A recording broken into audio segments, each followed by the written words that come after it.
Hey YouTube, it's Jess. This is sort of part 2 of my last video, but also I wanted to talk a little bit more about since I've been home post-op. Firstly, in my last video, I said about something that happened yesterday that I didn't get to talk about, it turns out.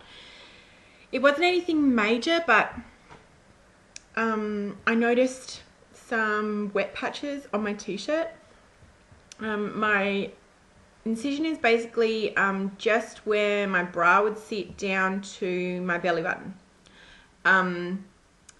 And it's all was with dissolvable stitches, and before I left hospital they pulled off one of the dressings and just put over some sort of tape. And that was going fine. I did trim it a little bit either side because I have a sensitivity to tapes, and I already got sort of one rash from the tape that they put around my drain hole. So I was just really aware of that. But I was sitting just at my computer and I noticed I had some sort of wet patches on my t-shirt, and I thought maybe I just spilled something, but it turned out it was sort of leaking from the very top of my incision, and it was a public holiday yesterday in Australia as well, so I could have, but it didn't seem like a sort of major thing. So I just called my dad, who's a GP, and asked him when I did pull away a bit of the tape to sort of see what was going on. There was quite a hole. For Australians, I think it'd be about the size of a 5-cent piece, so about the size of a dime in America. And I mean, it all looked healthy, just it was open and it wasn't sort of pulsing out this liquid, it was just sort of weeping out. I was a little bit concerned, but my dad came straight over and had a look at it and said that from the look of it, because it was sort of like pale red color liquid, that I would have had a hematoma, so a build-up of fluid near the incision. And there is a lot of pressure right at that top of my incision, so a couple of the stitches had pulled apart, and when they did that, it also burst the hematoma, so that's why I had so much fluid. He wanted my surgeon to actually assess it. He didn't want to do anything himself, like re-stitch or anything. So he put some steri strips across and then dressed it and retaped it, like put a gauze over it and retaped it. It's not really painful. I was just surprised. I had been trying to take it easy since I've been home, but obviously it's just the amount of pressure in that area that pulled the stitches apart. So I did call my surgeon today, and he was operating in theatre, but they're going to try and fit me in tomorrow so he could have a look and probably re-stitch the missing stitches. So that's sort of backtrack. Sorry, I left that out. Since I've been home, I've found it's been okay. The first couple of, because I had my surgery Wednesday the 18th of April, and then I came home on the Sunday after that. I just found I was really tired, so I basically get up, have some, because I'm only on fluids. I'm on full fluids though, not just clear fluids. So it's been great being able to have milk again, which I really missed while I was on my pre-op diet. But I would basically have like a milky drink, usually about half a cup. Sort of take at least half an hour to drink, like just sip that, and then I'd be really tired and I'd go and have a sleep again, and then I'd get up, and that's what I was doing. I also realized I was sort of have 3 meals of about half a cup of the high protein, and then have lower protein for the rest of my drinks, trying to get my fluid up. But I was reading a cookbook that I got that's written by my dietitian, and it looks like when they actually do a meal plan that you're supposed to have 6 protein rich mini meals, like a half a cup to a cup a day, and then in between that you have your lower protein, like cordials, just water, that sort of stuff, fluids. So I did try today to have an extra protein drink. Having the 3 of them though was sort of hard enough, because totally I get where other people are coming from where you say you're not hungry. If anything, I sort of will feel a little bit like I could eat. Definitely I haven't been starving, but I've been trying to mix it up a bit. I got a sugar-free hot chocolate mix that's stevia based that I find super sweet now. That's the other thing, my tastes have sort of changed, or I'm just more sensitive, or it is changed. There are a few things that I've tasted that have tasted different to me than I'm sure they did before, but definitely sweet things. The stevia, things with stevia taste super sweet, and I added some agave, and I used to have agave in my shakes before my actual pre-op diet. That tasted super sweet. So if anything, I've been looking for savory options because I'm sick of the sweetness. I'm still trying to get at least 1, if not 2 of my Optifast shakes in, because I know that's a complete, even though it's a very low calorie, but it's a complete nutritional system.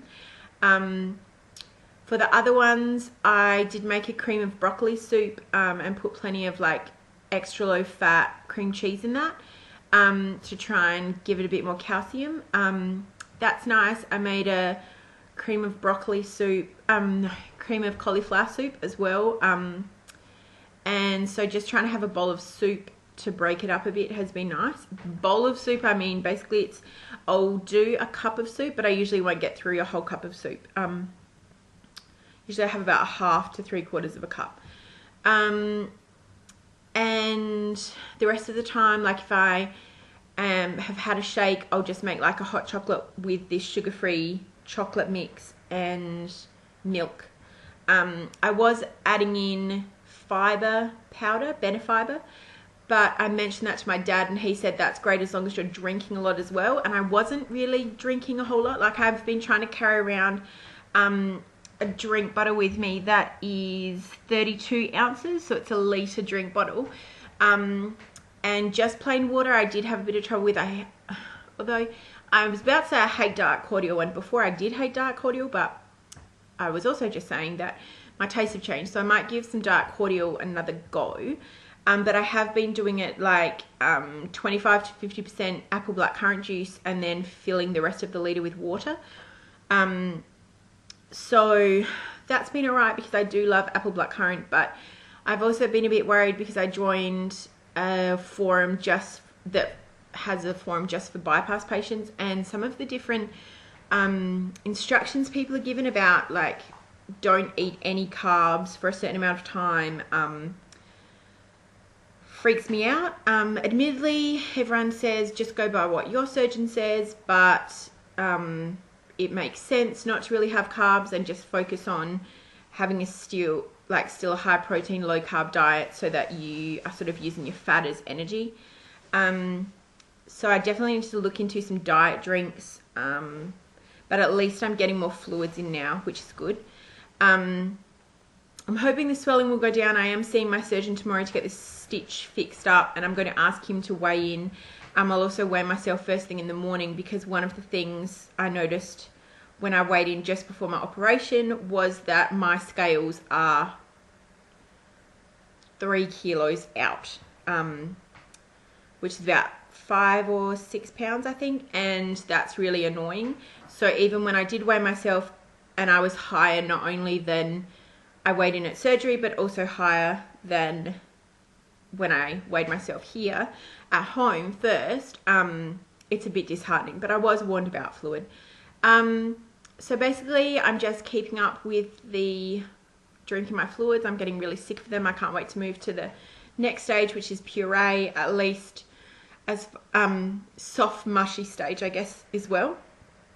I've already planned some things that I want to make with that.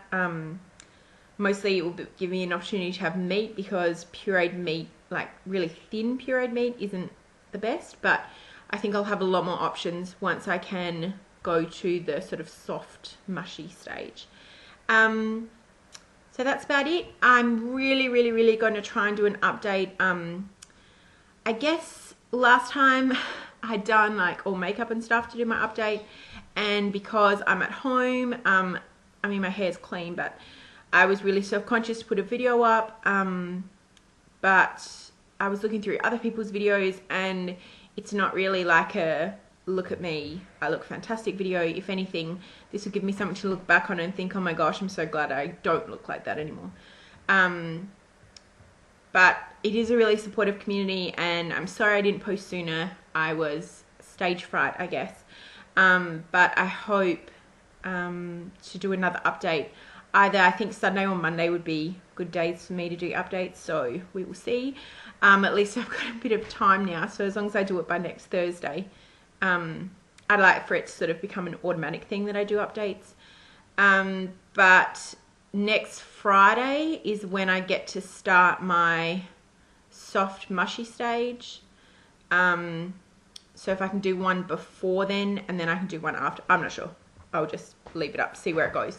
But thanks so much for watching, and please give comments. Thanks and hi to my new subscribers. And I will just keep watching other people's videos and seeing how they're going. Good luck to anyone else who's having their surgery, and if you have any questions, post them as well, or email me, whatever you'd like to do. And I will talk to you guys soon. Bye.